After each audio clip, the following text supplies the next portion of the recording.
Assalamualaikum warahmatullahi wabarakatuh. Selamat pagi teman-teman dan ibu dosen yang saya hormati. Pada kesempatan kali ini, saya akan mempresentasikan materi anatomi fisiologi sistem penginderaan, khususnya mengenai indera penglihatan. Sebelum memulai materi, izinkan saya untuk memperkenalkan diri terlebih dahulu. Perkenalkan, nama saya Iva Sufaturiskiyah dengan NIM terakhir 115 dari kelas 2D, Program Studi Gizi, Fakultas Psikologi dan Kesehatan, UIN Wali Songo Semarang.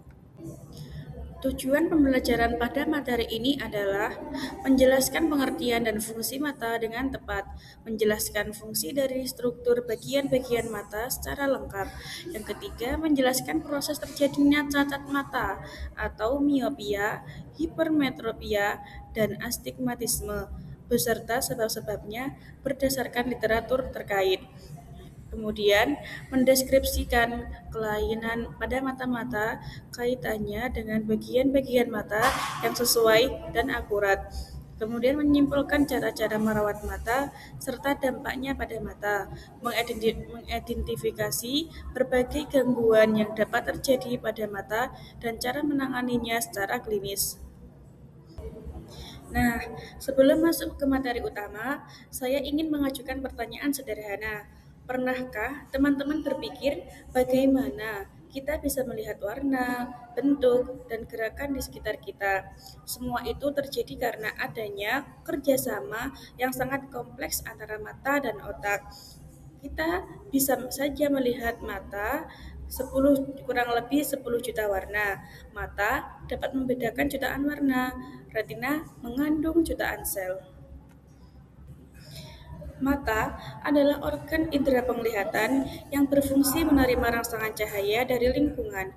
Cahaya yang masuk ke mata akan ditangkap oleh komponen pada mata, kemudian diubah menjadi impuls saraf dan diteruskan ke otak sehingga manusia dapat melihat bentuk, warna, ukuran, dan jarak suatu objek, seperti terlihat pada gambar. Ini yang pertama adalah organ penglihatan.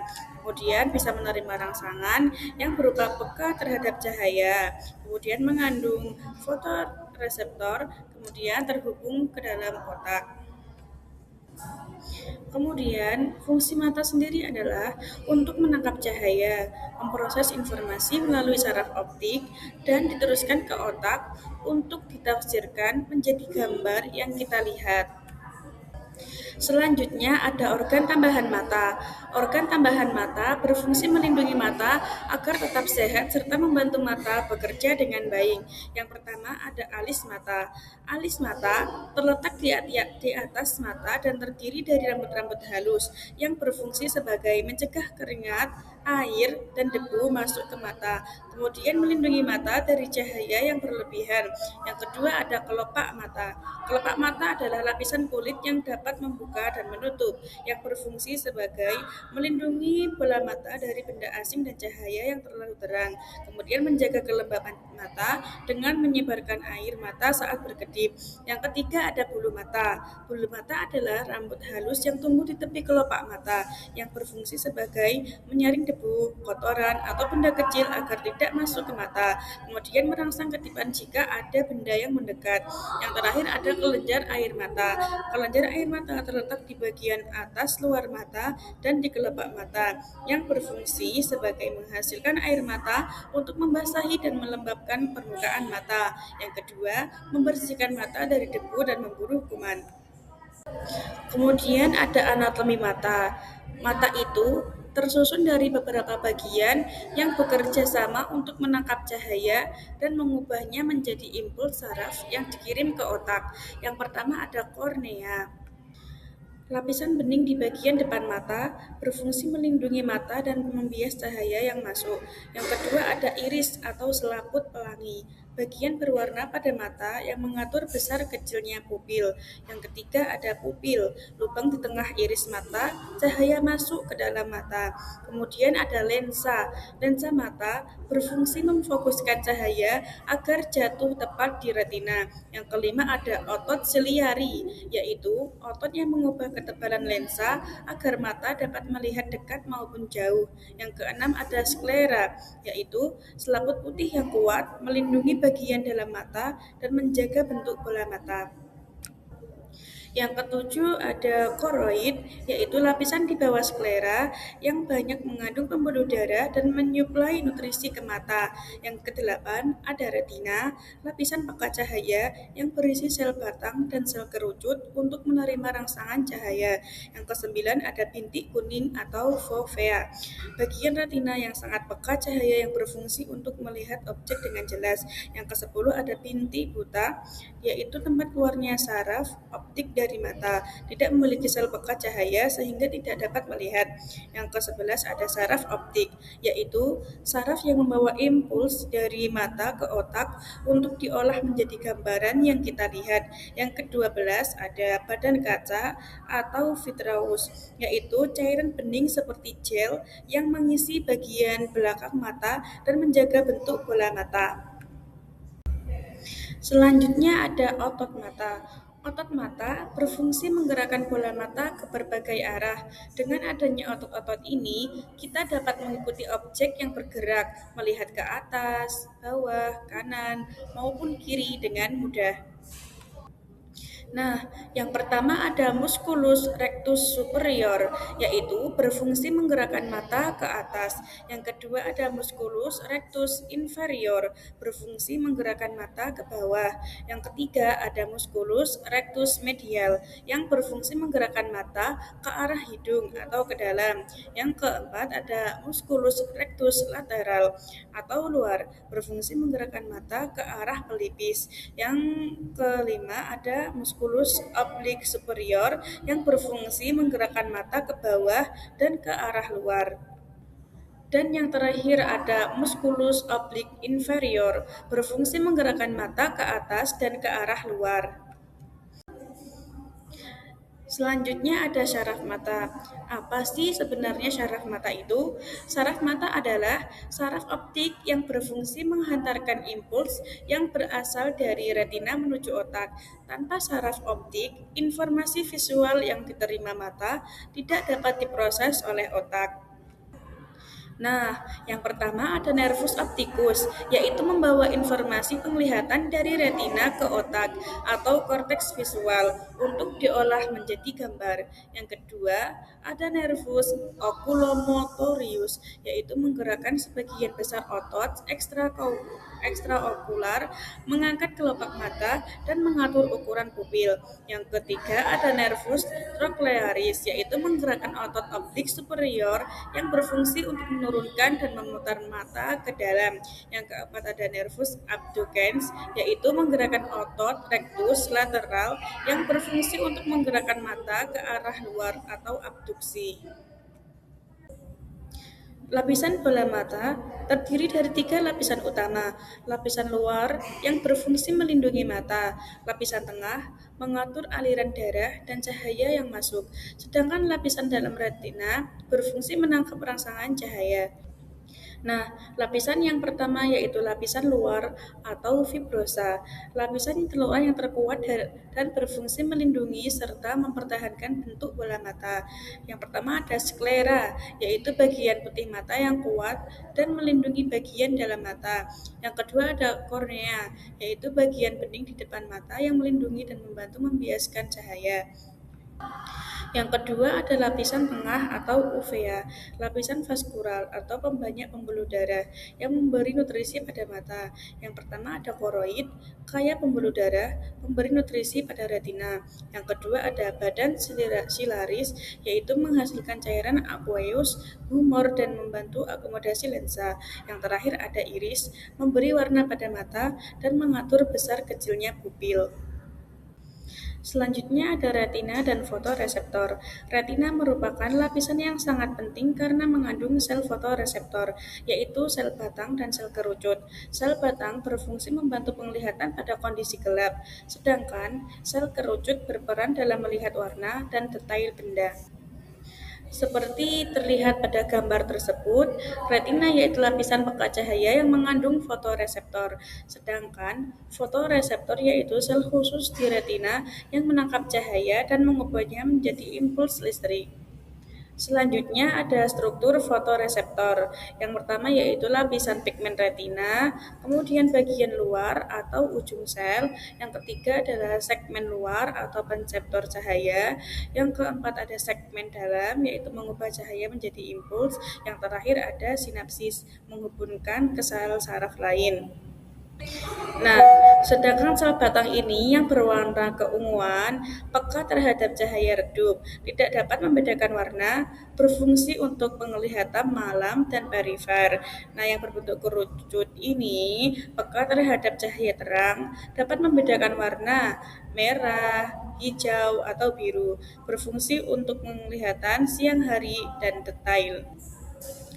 Fungsi retina yaitu menerima dan memproses cahaya, kemudian mengubah cahaya menjadi impuls listrik, kemudian mengirimkan impuls ke saraf optik menuju otak.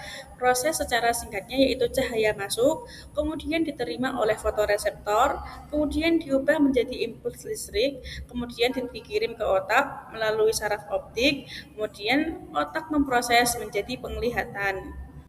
Nah, selanjutnya yaitu proses penglihatan. Cahaya tadi yang masuk ke mata diubah menjadi impuls listrik dan retina, lalu dikirim ke otak untuk diubah menjadi penglihatan. Nah, seperti pada gambar tersebut, yang pertama yaitu cahaya masuk ke mata, kemudian cahaya difokuskan ke retina, cahaya ditangkap oleh fotoreseptor, kemudian diubah menjadi impuls listrik, terus impuls listrik melalui saraf optik, kemudian disalurkan melalui otak mengolah impuls, yang terakhir terbentuk penglihatan. Lensa mata. Lensa mata berfungsi memfokuskan cahaya agar jatuh tepat pada retina. Jika cahaya tidak terfokus dengan baik, maka penglihatan akan menjadi kabur. Nah, lensa mata ini struktur bening dan lentur yang berada di belakang iris dan pupil. Fungsi lensa mata yaitu memfokuskan cahaya agar jatuh tepat di retina, menyesuaikan fokus untuk melihat jauh dan dekat atau akomodasi. Yang terakhir, membantu menghasilkan penglihatan yang tajam dan jelas. Nah, ada dua penglihatan. Yang pertama yaitu melihat dengan dekat atau disebut dengan akomodasi, yaitu otot silaris berkontraksi atau menegang, kemudian zonula atau serabut penyangga mengendur, terus lensa menjadi lebih tebal atau lebih cembung. Kemudian penglihatan jauh atau relaksasi, yang pertama yaitu otot siliaris. Yang kedua ada zonula atau serabut penyangga menenggang, terus yang terakhir ada lensa menjadi lebih tipis atau lebih datar. Nah, selanjutnya ada akomodasi mata. Akomodasi adalah kemampuan lensa mata untuk mengubah ketebalannya agar dapat melihat benda pada jarak yang berbeda. Saat melihat benda dekat, lensa akan menebal. Sebaliknya, saat melihat benda jauh, lensa akan menipis. Selanjutnya, bagaimana sih kita bisa proses akomodasi mata?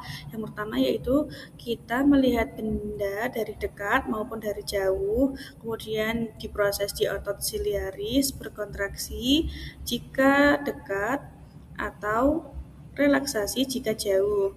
Kemudian diproses melalui ligamen atau zonula, mengendur jika dekat atau menegang jika jauh.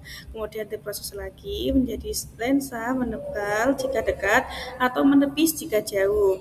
Kemudian diproses lagi menjadi bayangan selalu jatuh tepat di retina sehingga kita melihat dengan jelas. Selanjutnya ada perbedaan miosis dan mitriasis. Miosis adalah penyempitan pupil, biasanya terjadi saat kondisi terang atau mengurangi jumlah cahaya yang masuk. Sedangkan mitriasis adalah pelebaran pupil yang terjadi saat kondisi gelap agar lebih banyak cahaya dapat masuk ke dalam mata. Terus yaitu mekanisme meiosis. Yang pertama yaitu cahaya terang masuk ke mata, kemudian otot sphincter pupil berkontraksi, kemudian pupil mengecil atau meiosis. Nah, otot yang berperan yaitu otot sphincter pupil atau otot melingkar berkontraksi untuk mengecilkan pupil. Fungsinya melindungi retina dari cahaya berlebih dan menjaga penglihatan tetap jelas. Kemudian midriasis, yaitu pupil membesar, terjadi saat cahaya redup atau gelap. Pupil membesar untuk memungkinkan lebih banyak cahaya masuk ke dalam mata. Mekanismenya yaitu cahaya redup atau gelap masuk ke dalam mata, kemudian otot ditator pupil berkontraksi, kemudian pupil membesar atau midriasis. Otot yang berperan yaitu otot dilatator pupil atau otot radial berkontraksi untuk melebarkan pupil. Fungsinya yaitu membantu mata melihat lebih jelas dalam kondisi cahaya redup atau gelap. Berikut adalah gangguan yang terjadi di mata.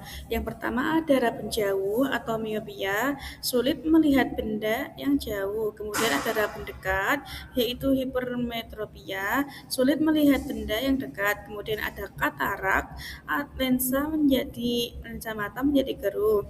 Terus ada mata minus, yaitu miopia, bayangan fokus di depan retina. Kemudian ada glaukoma, tekanan bola mata meningkat. Maka jagalah kesehatan mata dengan istirahat cukup, makan makanan bergizi, dan periksa mata secara rutin. Bagaimana sih cara kita menjaga kesehatan mata? Yang pertama yaitu konsumsi makanan bergizi, perbanyak vitamin A, C, E, dan omega 3 untuk menjaga kesehatan mata. Yang kedua, melihat jauh secara berkala. Alihkan pandangan ke objek jauh setiap 20 menit untuk mengurangi ketegangan mata. Kemudian yang ketiga yaitu gunakan pencahayaan yang cukup. Pastikan cahaya tidak terlalu redup atau terlalu silau saat membaca atau bekerja. Yang keempat, batasi penggunaan gadget. Menggunakan aturan 20 sampai 20 sampai 20. Setiap 20 menit lihat objek. 20 kaki kurang lebih 6 meter selama 20 detik. Terus ada istirahat yang cukup, tidur cukup setiap hari agar mata tidak lelah dan tetap sehat. Gunakan kacamata pelindung. Gunakan kacamata hitam yang memiliki UV protection untuk saat beraktivitas di luar ruangan. Yang ketujuh ada jaga kebersihan tangan dan mata. Cuci tangan secara teratur dan hindari menyentuh mata dengan tangan kotor. Yang kedelapan ada gunakan lensa kotak dengan benar. Ikuti aturan pemakaian dan bersihkan lensa sesuai petunjuk. Yang kesembilan hindari rokok dan polusi. Rokok dan polusi udara dapat meningkatkan risiko gangguan kesehatan mata. Yang ke-10 yaitu periksa mata secara rutin. Periksa mata minimal 1 kali setahun untuk mendeteksi gangguan sejak dini. Nah, fakta menarik. Mata kita bisa loh berkedip sekitar 15 sampai 20 kali setiap menit. Berkedip membantu menjaga mata tetap lembab dan nyaman. Jadi, jangan lupa berkedip ya. Nah, sebagai kesimpulan, mata adalah jendela dunia yang sangat berharga. Menjaga kesehatan mata sejak dini akan membantu kita melihat dunia dengan jelas dan nyaman. Seperti tadi ya, konsumsi makanan bergizi untuk mata yang melihat pandangan jauh secara berkala untuk mengurangi ketegangan mata. Terus gunakan pencahayaan yang cukup saat membaca atau bekerja. Istirahat mata secara cukup dan batasi penggunaan gadget. Terus yang terakhir periksa mata secara rutin untuk mendeteksi gangguan sejak dini. Demikian presentasi yang dapat saya sampaikan. Terima kasih atas perhatian teman-teman. Mohon maaf apabila terdapat kekurangan. Terus semangat belajar ya, jadi versi terbaik dirimu. Dan jangan lupa jaga mata. See you pelajaran selanjutnya. Stay healthy, stay shining. Cukup sekian dari saya. Wassalamualaikum warahmatullahi wabarakatuh.